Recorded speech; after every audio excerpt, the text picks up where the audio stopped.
Good morning, Alex and friends. I'm Grace. Today is Monday, April 14th, 2025, and you're listening to Alex's News.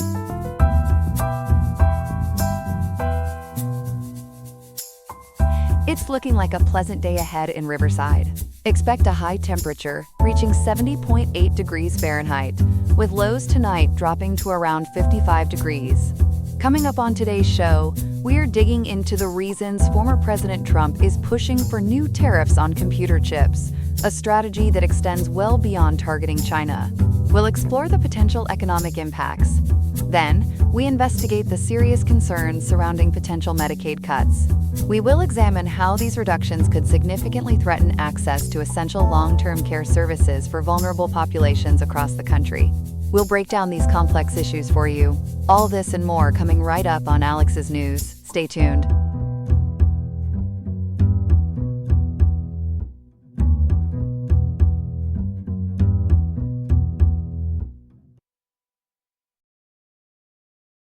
We begin this morning with some whiplash on the trade front, specifically concerning technology imports. After some weekend confusion, President Trump has signaled new tariffs are definitely on the way, targeting a key component in almost all our electronics. Here to help us sort through the signals is our news reporter, Ethan. Ethan, it sounds like things went back and forth quite a bit. That is right, Grace. It has been a bit of a dizzying few days for anyone tracking trade policy, as one analyst put it to Al Jazeera. On Friday, April 11th, U.S. Customs and Border Protection seemed to indicate certain electronics might be exempt from reciprocal tariffs. But, according to reporting from ABC News, President Trump directly contradicted that on Sunday, stating very clearly there would be no such exemptions. So no exemptions. What did he say would happen instead? Well, President Trump clarified that semiconductors, those tiny chips that power everything from smartphones to cars, would be placed into what he called a, quote, different tariff bucket, end quote. ABC News reports he promised more specifics, including the actual tariff rate, would be announced today, Monday, April 14th, and implemented, quote, in the not distant future, end quote. Not distant future is a bit vague. Do we have any more clarity on the timing? Just slightly. Al Jazeera reported Commerce Secretary Howard Lutnick suggested these specific semiconductor tariffs could be implemented, quote, within weeks, end quote.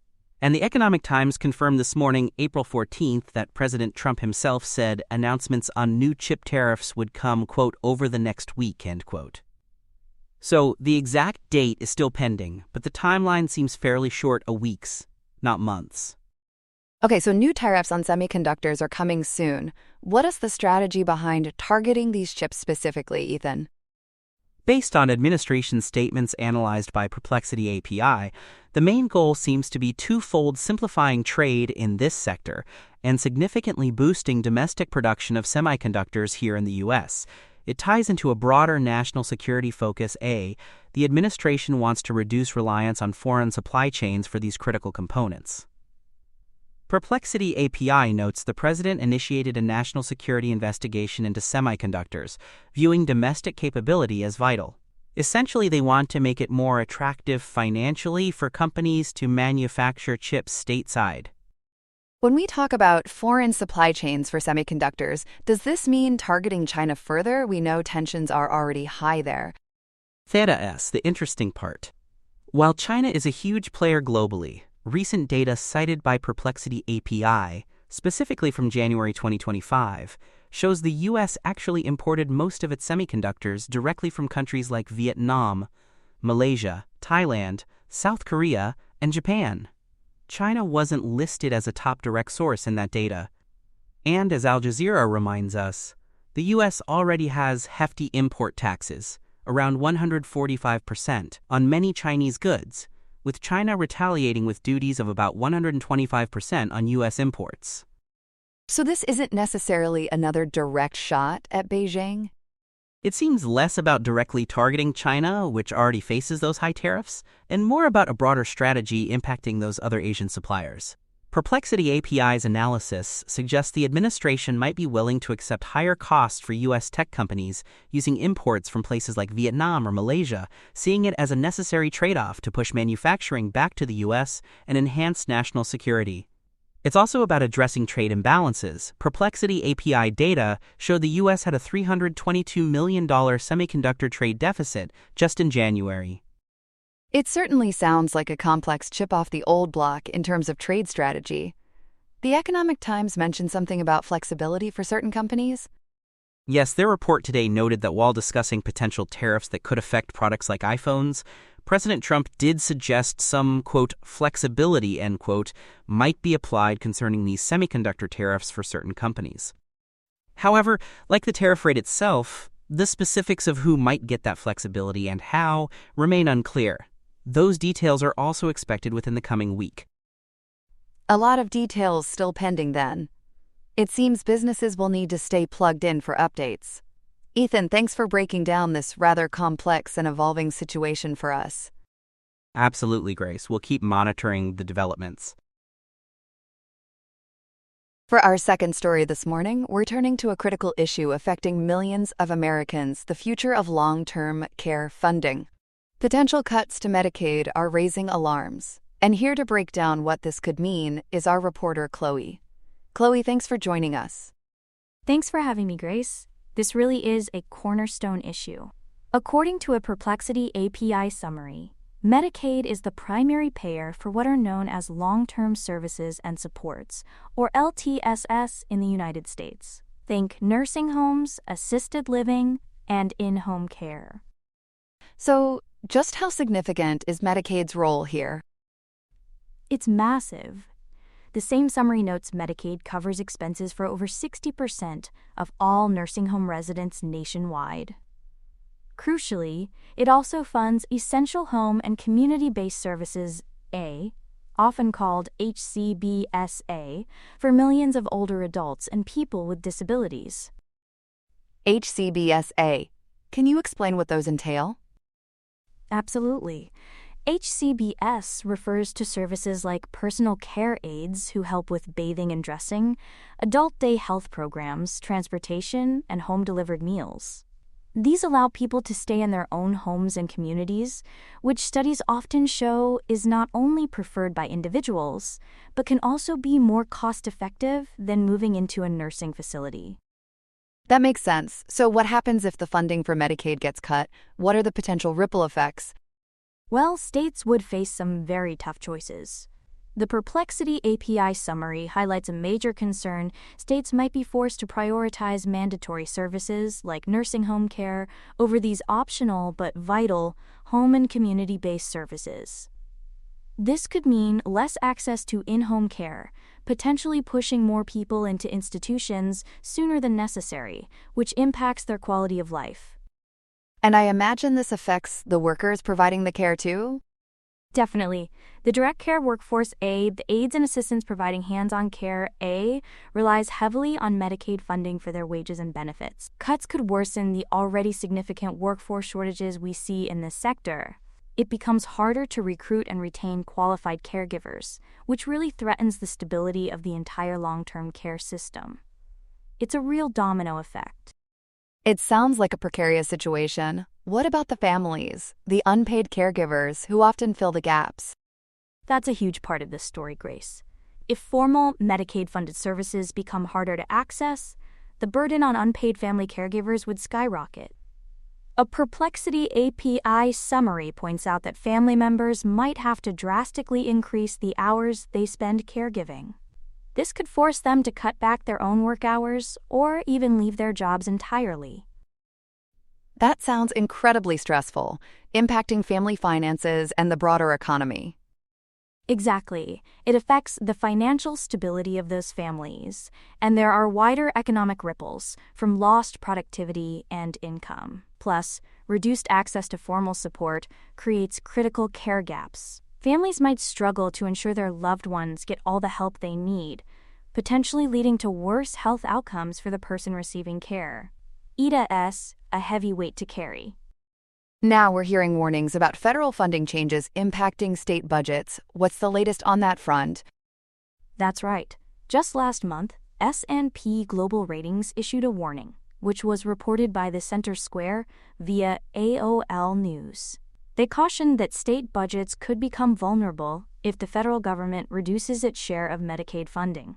Even though the Trump administration has offered assurances about protecting benefits, states are understandably nervous. Why are states so vulnerable here? S&P Global Ratings noted that states often treat Medicaid as a fixed cost in their budgets. This limits their flexibility. If the federal contribution drops, states have few options other than cutting services, impacting other programs, or finding new revenue, and none of which are easy, especially during an economic downturn. Shifting more responsibility to states introduces significant downside credit risks for them.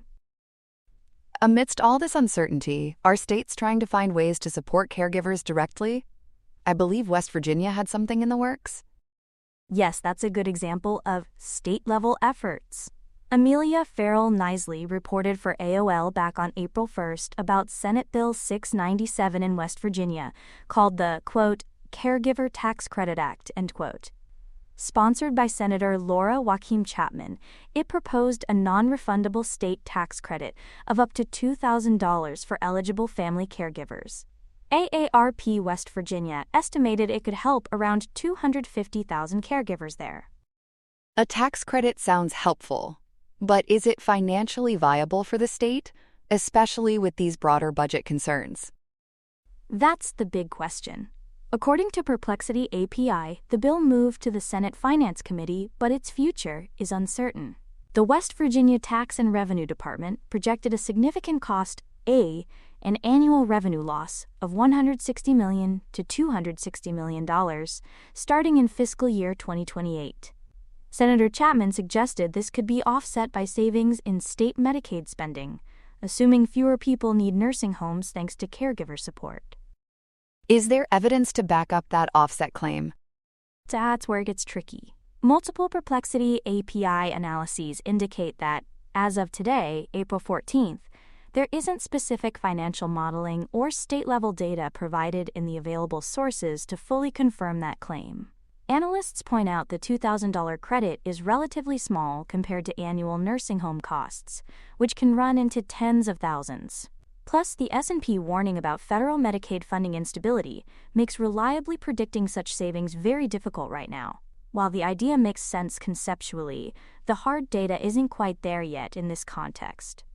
It really highlights the challenge states face. It's worth noting there's also a federal effort, the quote, Credit for Caring Act, end quote, pushed by Senator Shelley Moore Capito, proposing a federal tax credit up to $5,000. It certainly paints a complex picture with huge implications for care, costs, and families. Chloe, thank you for walking us through these critical details and helping us understand the potential impact of these funding debates. We appreciate you caring enough to share the story. You're welcome, Grace. Happy to help clarify. Here are some other headlines. A landmark antitrust trial against Meta, the parent company of Facebook, Instagram, and WhatsApp, has begun in a Washington federal court. Originally filed in 2020, the Federal Trade Commission accuses Meta of illegally maintaining a monopoly by acquiring potential competitors Instagram and WhatsApp years ago. The FTC alleges CEO Mark Zuckerberg preferred buying rivals over competing. Meta counters that the social media market is highly competitive, citing platforms like TikTok and YouTube, and notes the acquisitions were previously cleared by regulators. The company argues breaking it up would harm American innovation. The trial, decided by Judge James Boasberg without a jury, is expected to last at least 8 weeks, with testimony anticipated from Zuckerberg and other executives. If the FTC prevails, Meta could be forced to sell off Instagram and WhatsApp. In immigration news, the U.S. government is facing pressure regarding Kilmar Armando Abrego Garcia, a Salvadoran man mistakenly deported in March 2025, despite having legal protection due to gang threats in El Salvador. He was sent to a notorious maximum security prison there. The Trump administration acknowledged the deportation as an administrative error, but also claims, without charges, that Abrego Garcia is a Mississippi 13 member, which he denies. Federal courts, including the Supreme Court, have ordered the government to facilitate his return, stating authorities lacked the power to deport him. However, the administration has not committed to bringing him back, confirming only that he is alive in the prison. Abrego Garcia's lawyers are now asking the judge to consider contempt proceedings against the government for failing to comply with court orders. He has a wife and 3 children who are U.S. citizens living in Maryland. Internationally, Daniel Noboa has been re-elected as Ecuador's president in a runoff election. Noboa, a conservative millionaire, secured about 56% of the vote against leftist lawyer Luisa Gonzalez. High voter turnout, over 80%, reflected deep concerns about escalating crime linked to drug trafficking. Both candidates promised tough measures, but Noboa's hardline, sometimes controversial, crime-fighting strategies appeared to resonate more strongly. Gonzalez has disputed the results, alleging fraud, which Noboa dismissed given the wide margin.